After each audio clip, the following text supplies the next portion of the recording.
Oh, great. What's the question?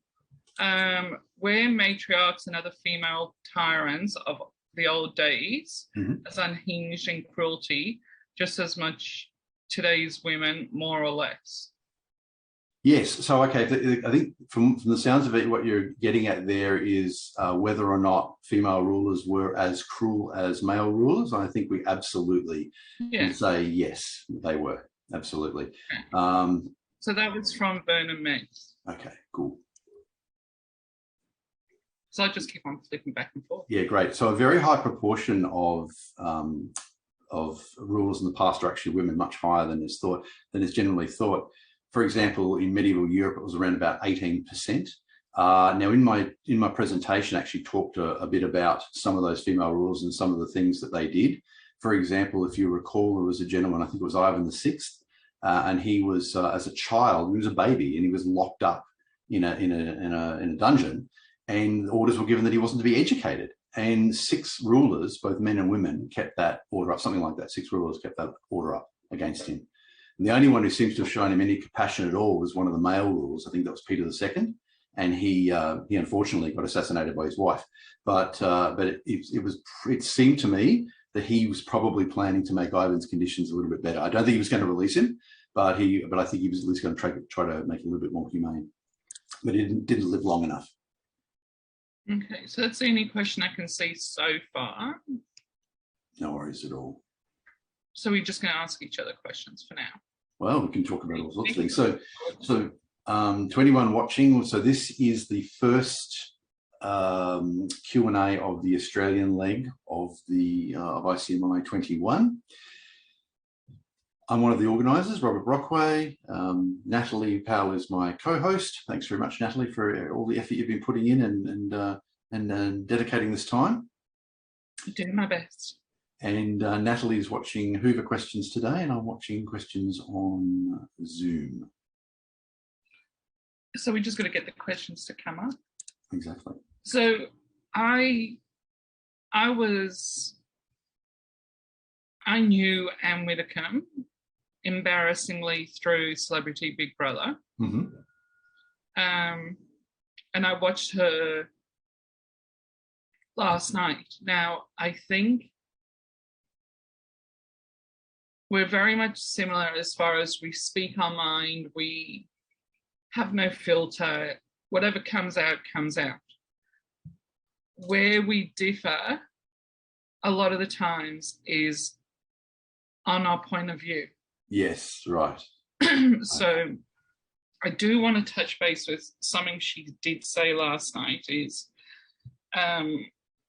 it kept on getting brought up that the percentage of male victims in statistics. And she's still going back to the old adage of 1 in 3.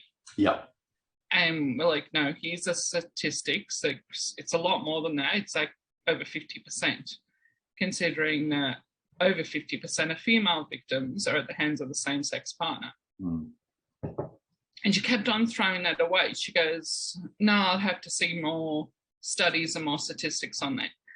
And then she turned around and said, why don't men fight back? Yeah.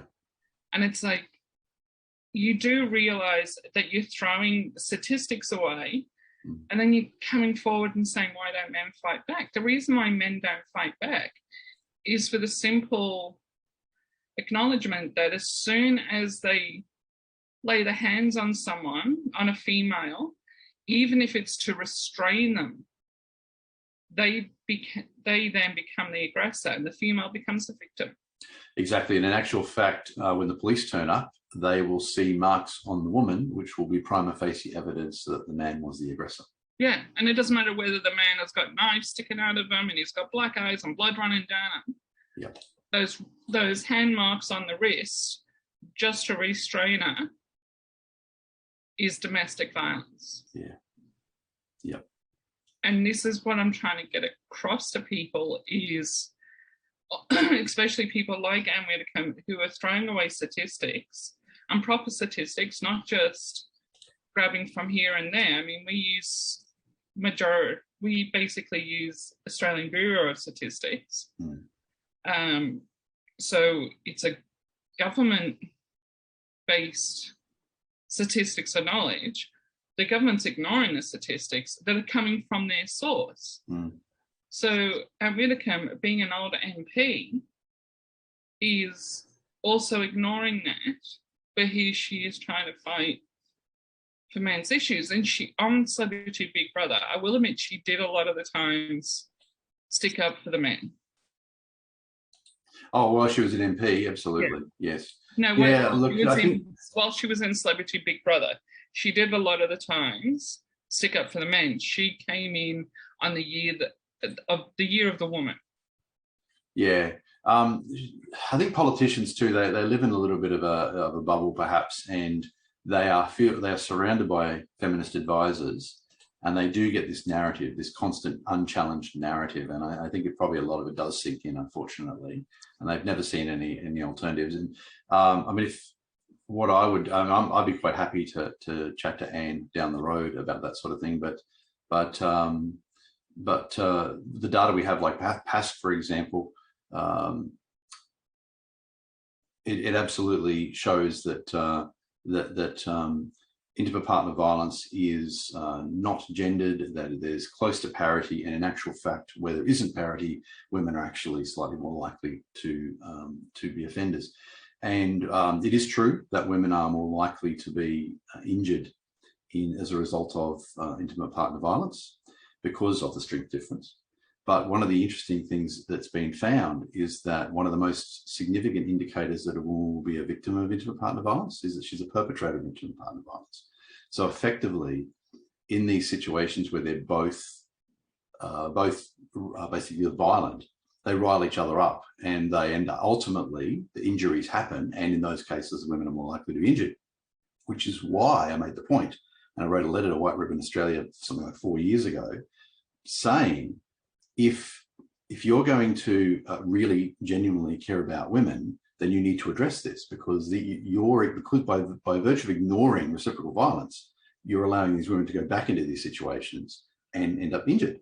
And so I mean, their approach is completely cynical, because even if they were only concerned about women, they should be concerned about reciprocal partner violence, and they're not, because it doesn't fit the narrative. Maybe about 5 years ago, I was at a cafe in Melbourne, and I met this lesbian couple, and she said, one of the girls said that she was a perpetrator of domestic violence, and her ex went to White Ribbon for help, and they wouldn't help her because it was a same-sex couple. Yeah, doesn't fit the narrative. By the way, to everyone watching, happy to field questions on the subject matter, which was is history, etc. I mean, it's historical to talk about history, but there's a very few areas I've talked about there, gynocentrism and so forth. If anyone wants to field any questions on that, go right ahead. And I can see the Hoover questions now. I figured that out. Oh, okay. Yep, thank you very much. But thank you for continuing to watch that. But in the meantime, we'll talk about other stuff, including domestic violence. Well, yeah, I think a lot of people that know me know that my passion when it comes to men's issues, like my top of the totem pole, so to speak, is male victims of domestic violence, because they're not listened to. They've got nowhere to go, and it could lead to so much more. Mm-hmm. It could lead to suicide. It could lead to homelessness because their self-esteem is ruined. It could lead to their children being alienated from them because they're not mentally stable, which could lead to homelessness, which could lead to me, male victims of domestic violence not being heard, not being believed is actually shocking, because it's also allowing women to continually get away with it and not take acceptance. Absolutely. That's what Erin Pitsey found. when she established the first domestic violence shelter in the world, in the UK, she started, which I thought was absolutely fabulous that she did this. She started taking good records of what was happening to try to build up some data. And she very, very quickly realised that a high proportion, I think she found out about 2/3, which is consistent with subsequent research, that 2/3 of the women were violent themselves. And that's when she realised there needed to be a men's shelter. And that's when things started to unravel, where the feminists then pushed back against her. And she ended up, as we know, having to leave the UK. But yeah, she absolutely found that from the very first data that she was looking at, that these women were violent and they were going back into that situation. There was a lot of reciprocal violence there. But why aren't we doing anything? Like, we were asking the same question, but why aren't we doing anything? Why isn't there a place for men to go to get help? I've got a son who, as any parent of a child, regardless of the gender of the parent or the gender of the child, if somebody was to hurt your child, you'd want blood. Yeah. But we're not allowed to want blood if the person that's being hurt is male. Well, I think it is ideological in its basis, and then there's that aspect, and then there's the money aspect as well. There's a gravy train, and they don't want to get off. Then stay on, but give a we want part of the gravy train. Oh, sorry, it's a different gravy train. I'm sorry, we got some questions. Okay, okay. Oh, okay, yes. So Dean's just making a comment in relation to the domestic violence. It's Dean Hedges says, it's odd that women as perps are ignored as well as men as victims. Yes. Is it that difficult for women to have the same self-control as men? Natalie, do you want to respond to that one? Then I might jump in. I've said it a few times. I'm not condoning it, but if somebody pushes my buttons continuously enough, we've all got a snapping point. So I'm not condoning if you snap and physically lash out, that's the correct thing to do. But the lead up to that person snapping is also domestic violence. Yep. So taking gender totally out of it, we've got to stop it at the source. If somebody's just violent and just lashes out for no reason, regardless of the gender, we've got to do something about that. That's something separate.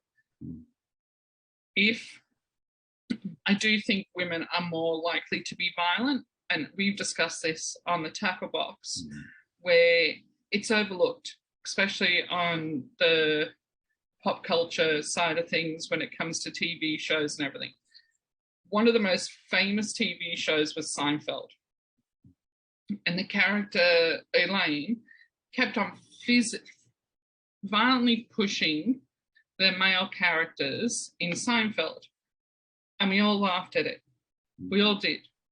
So it's ingrained into us that it's okay for a female to be physically violent, because we see it in popular culture all the time. But we're also told in that popular culture that men aren't allowed to hit back. So when it comes to reality, it's already in our heads that I can hit them, I can push them, and I can get away with it because it's funny. So Dean, in relation particularly to the second part of your question, is it difficult for women to have the same self-control as men? I think what at least is partly going on here is they learn from a pretty young age that there are no consequences. And as a result, if there are no consequences, then there's no really reason not to do it, perhaps. To a lot of people would feel that way. So I really think that's what's going on there, that you've got this cultural aspect where as Natalie said, we see women hitting men all the time, and there's no consequences from that, and women learn that they can do that. And I'm sure we all do. We see women do it all the time to men, just strike them, and then you really shouldn't be striking anybody. It's actually technically an assault to hit anybody like that, even though very few prosecutions will occur. But just don't hit anybody. I think it's a simple rule. So That's how I live my life. Take away the gender. Exactly. That's right. Don't hit anyone. That's right. Simple as that. Unless you're getting hit, then fight back. Yeah, that's right. That's right. We all have a right to self-defense. Yeah, you've got to take gender out of it. Yeah. And I don't mean that in a non-binary sort of way, and I'm not being funny with that. I have to clarify these days. Yeah, it's literally, you've got to take, when it comes to situations like this, you've got to take gender out of it, because the second gender comes into it is a second we're split. Domestic violence, regardless of the gender of the perpetrator, regardless of the gender of the victim, and regardless of the relationship, whether it's same-sex partners or traditional partners, we've got to take gender out of it, and we've got to help the victims of domestic violence, regardless of their gender. That's, it, as I said, it is a passion of mine when it comes to men's issues. It was how I stumbled into it. One flippant comment on Facebook and fell down the rabbit hole. But yeah. And Carl Palmer has mentioned Andrew O'Keefe. Oh, how we love Andrew. How we love Andrew. So, Carl, I'm not sure whether you're Australian or you're from overseas, but Andrew O'Keefe, for those who don't know, is a well-known personality in Australia, has been for many, many years. His father was a famous singer, so he was sort of born into that world. And, oh, you're a Kiwi. Okay, cool. No worries. Oh, yep, cool. So anyway, so Andrew actually interviewed Cassie J for ICMI 17. We brought Cassie over to it for ICMI 17. She did a series of media interviews. I think the aggression shown by the media absolutely stunned the world. The aggression shown by the Australian media towards a foreign visitor here who'd come to show her documentary. And Andrew O'Keefe really laid into Cassie, and as Carl has said, he was recently arrested for domestic or intimate partner violence. Now, I will afford everybody the presumption of innocence, even Andrew O'Keefe. He has, however, pled guilty to or accepted guilt on the first lot of charges. There is a second lot of charges pending, I believe, but he has admitted guilt in the first lot. Now, we can't say more about what happened in that situation. But we can say his treatment of Cassie J. Okay, so Andrew O'Keefe was at one part very highly connected to White Ribbon. Yes, actually, yeah. So Carl mentions that too. Yes. Yeah. The part I find humorous is Cassie J being female. He was so aggressive towards her. It was like, yes, you're representing White Ribbon. Forget about Cassie J. What Cassie J's message is. You were so aggressive towards a woman. Like, it was disgusting. And it was the same with Project. What? The Project. The Project. It was, yes. Okay, just the Project. These are supposed to be left-wing, free love and butterflies, and everybody's beautiful except for the right wing, and they were aggressive. And it was like, you're being aggressive towards a woman, and this is a show that has stood up and blamed all men for all violence against women. You can't, just because a woman stands up for men's issues doesn't mean that I want any less freedoms than what I've got. I'm lucky to be a female. I take advantage of being a female. But I also, on the other hand, I'm thankful for that. And the protection it affords. Yeah, I don't think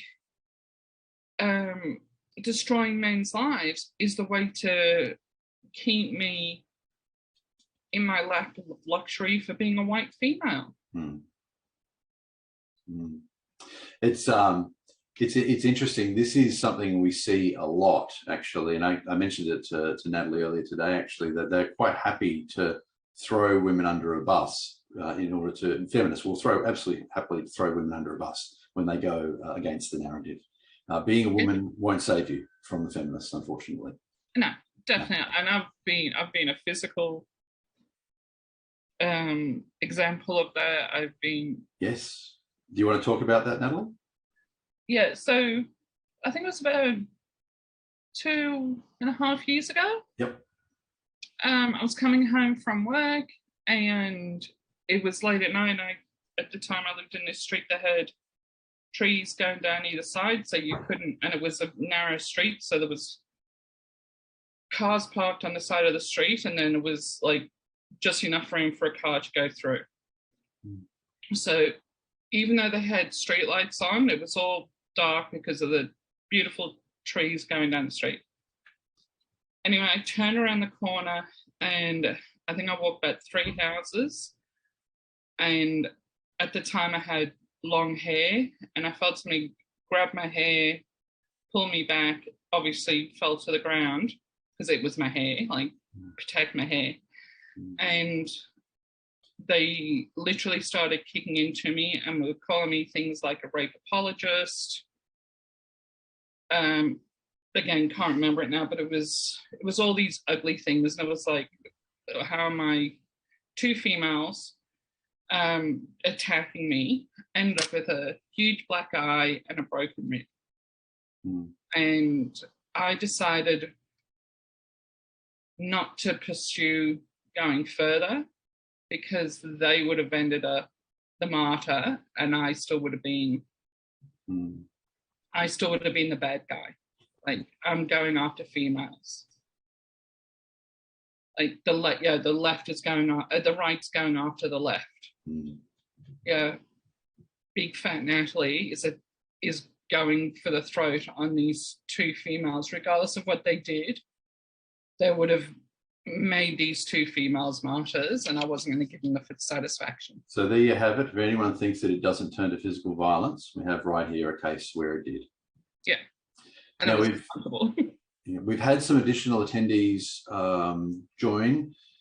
This is actually the Q&A for my talk, but if nobody wants to talk about history, we're happy to talk about other topics. We've talked about domestic violence and so forth, and feminism, and a few other topics already. So feel free to throw any questions at us. Otherwise, we'll keep chatting about all sorts of things. So is anybody asking any more questions? Actually, let me check on Hoover. No, I don't have any additional questions, but I'm kind of interested, I guess, in that too. So both of my ICMI speeches for the last 2 years have concerned history. So ICMI 20 and ICMI 21. They're both drawn from the material from a history book I'm writing. So the history book will be out probably early 2022, really. I'm going to look at wrapping it up over the Christmas period and doing editing and so forth. I'm interested, though, to me, a lot of the problems we see have historical roots, and there's a lot of justification for feminists will justify their actions in regards to what they perceive as historical wrongs that women experience. Now, what they've done is, in some cases, the claims are actually true, right? Most of them aren't. Most of them are either lies or half-truths. Sometimes they are actually true. But what's often the case is that they don't, they're really talking about a short period of time, and they claim, probably through ignorance, that all of history was like that. And I call that the Victorian fallacy, which is actually the title of the book.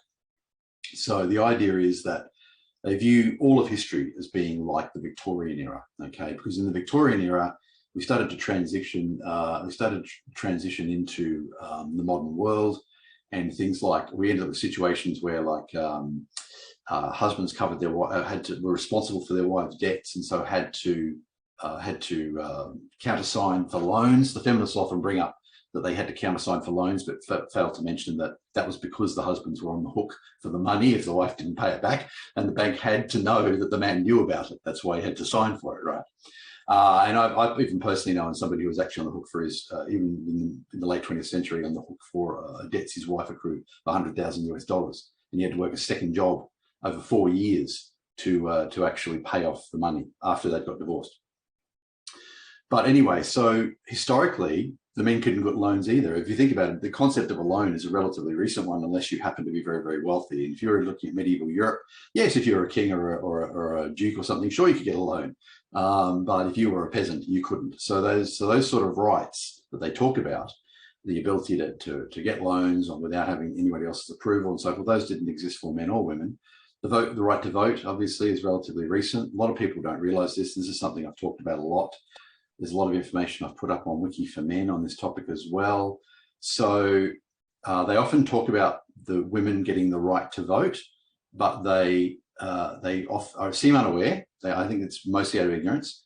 Men didn't have the right to vote much before that time. So until the 19th century, the idea of a right to vote independent of land ownership was pretty much alien to most cultures.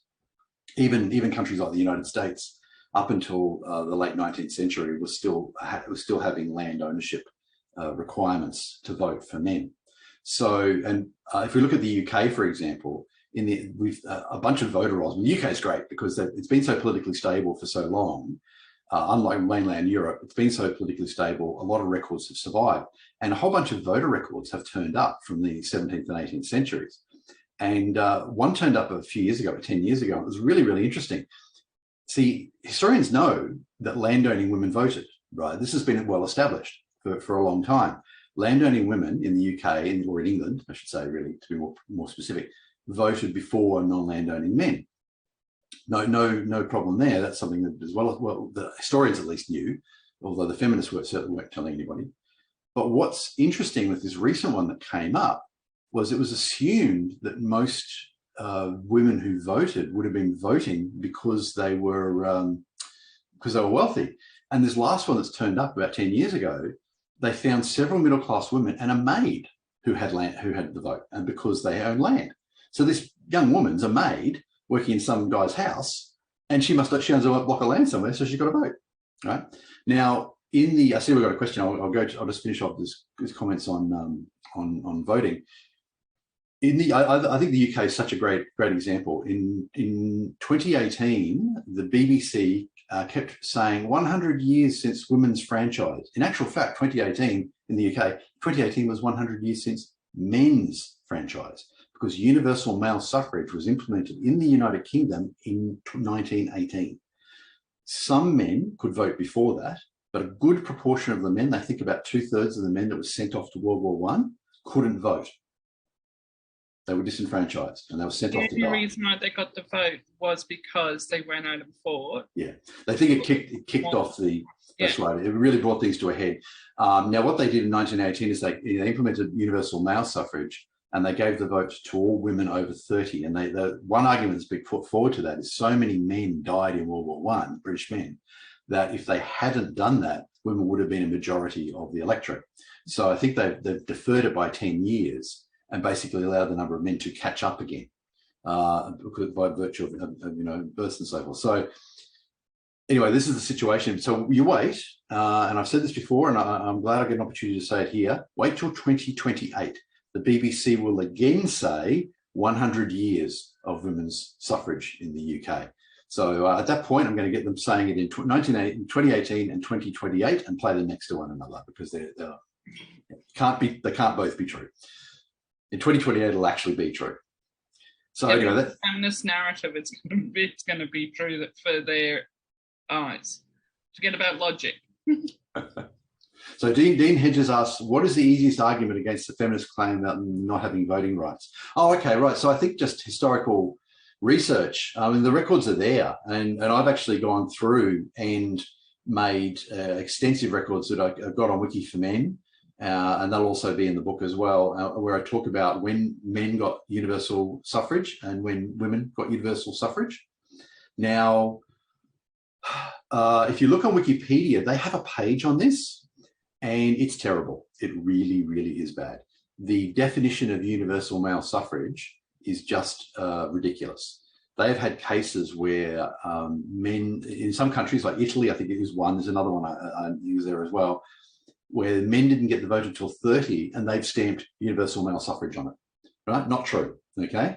So they do this because it makes the difference between universal male suffrage and universal female suffrage much larger, right?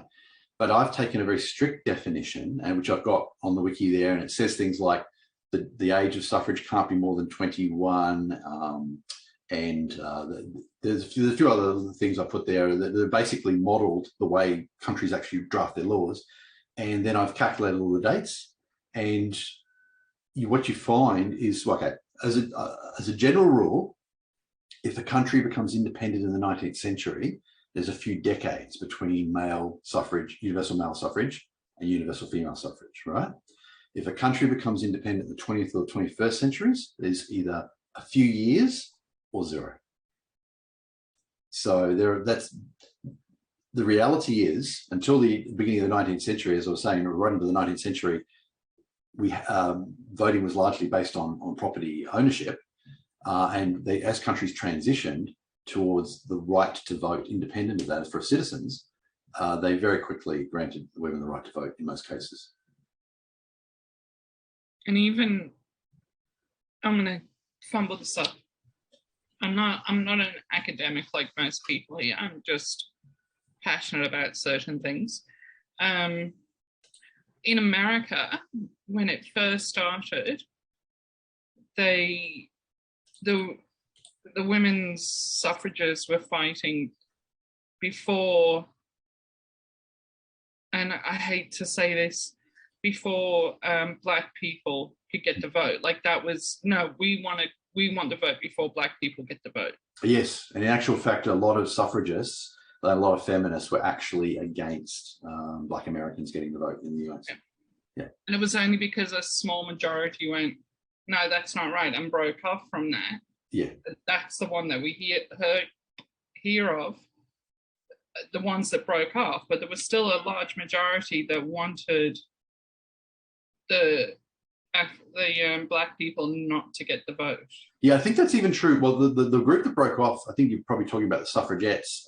So the main group is called the suffragists, and the group that broke off is the suffragettes. And I think they actually both opposed minority racial groups getting the vote in the US. But the main difference was the suffragettes were the violent ones. They're the ones we hear a lot about.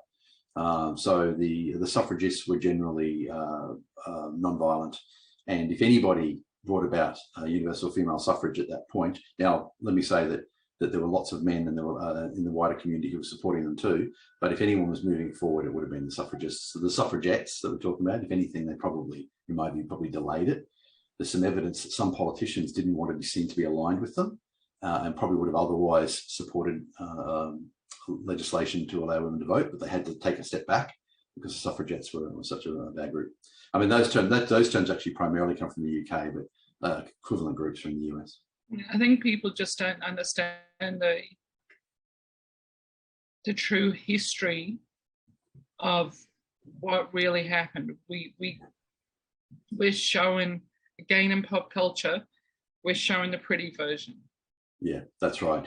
I mean, it's called, there's an easy name for it, bad history. There's just so much bad history. Most people, their view of history is unfortunately, not through any fault of their own, fairly distorted, because that's what the popular culture is pushing. There really is a lot of evidence. Their ancestors left a lot of records behind. We do have good evidence for a lot of these things, like some of the things I talked about in the speech that weren't strictly speaking relating to gender, but I wanted to bring them in because I think they're important. And they do sort of cast a picture, like, for example, how well hunter-gatherers live. I mean, hunter-gatherers live really quite good lives, and they're healthy and they're tall and they don't work very much. And their lives were not nasty, short and brutish as the 19th century Europeans would have told us.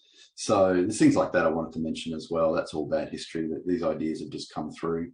We absolutely know that hunter-gatherers, even today, live pretty good lives, and they live better lives in the past, because the hunter-gatherers today are on the margin of land. Hunter-gatherers in the past, 10, 20,000 years ago, were living on the best land. So there were groups that there are actually some places in the world which are so the land is so good that they can build houses. And there's one in the northwestern North America, so the US and Canada on the west coast, and there's a couple of other places where the land is so good you can just build a house, and if you want to eat anything, you just walk outside and pick it, because you don't have, technically they're hunter-gatherers, but they don't move because the land is so good they don't have to. So they built permanent houses. Every other hunter-gatherer group had to move around, so they didn't bother. Yeah.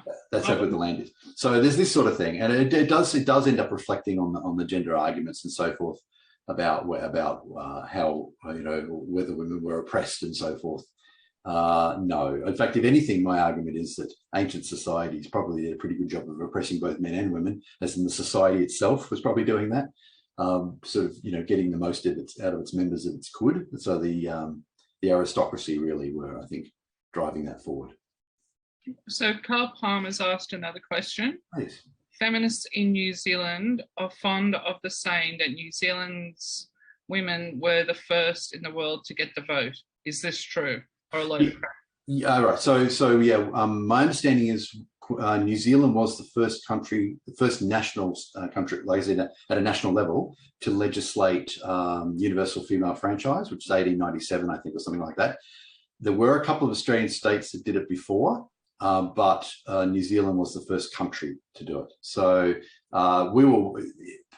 Australia and New Zealand, this is another thing people don't realise, and I'm saying this as an Aussie, Carl's a Kiwi. Australia and New Zealand are very egalitarian societies, or have been, at least until recently. I think we're certainly seeing some problems now. But because of the way the societies were founded, they're very, very egalitarian. And we were 50 years ahead of Europe in a lot of ways. I mean, if you look at the UK, as I said, you had women getting the vote in 1928, men getting the vote in 1918, universal suffrage. I mean, by then, all women in Australia had the vote before federation in 1901. Sorry, it was 1902. Sorry, before they all got the vote. But some of the colonies had been giving women the vote quite a long way before that. It must have been really a surprise for someone from Britain coming out here, or Ireland coming out here on a ship, and suddenly discovering you can vote in local elections, because that would have been true for men and women.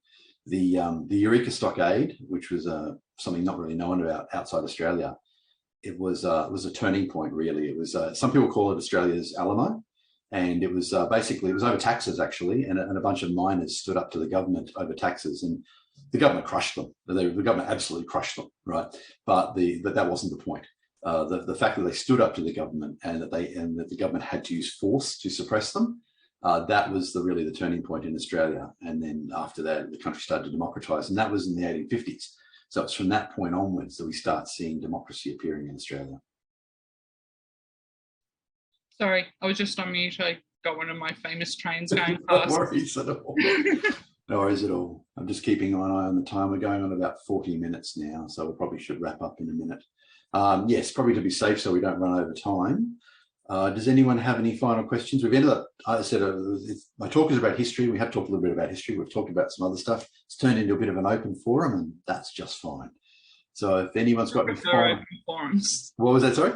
We prefer open forums. Yeah. Well, yeah, we've got a lot coming up, actually. So I arranged the schedule for the Australian League, and I put more of the open forums towards the end of the week, because I figured by then people have seen more of the speeches and there's more of us to talk about in terms of I see my content. So as we approach the end of the week, you'll see there are quite a lot of open forums there. So do we have any final comments, any final questions before we wrap up? You can talk about anything. I don't see any more coming up.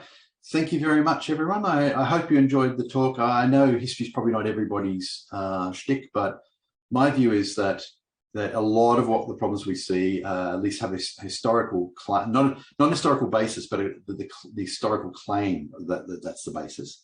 The claim that like historical grievances and historical injustices and so forth, that when you look at them, are either not true or have been really twisted around. Yeah, it's easy to twist history. Yes, it is. It is. It is. Thank you very much, Dean. Dean was just thanking me for the info. And my book is out oh, I hope within a month. I really want to get that out. So, and I'm getting the first autograph copy. Absolutely, absolutely. I've been writing it for 3 years, so it was more about exactly what I wanted to put in there and so forth. But this is my first book. I've got a couple other planned after this. So, yeah, exactly. I agree. So Carl says, thank you very much. They say greatest predictor of future behaviour is past behaviour. Absolutely, it is. In fact, the way I like to put it is the future resembles the past. So if we've seen things in the past, there's a fair chance we may see these things again in the future.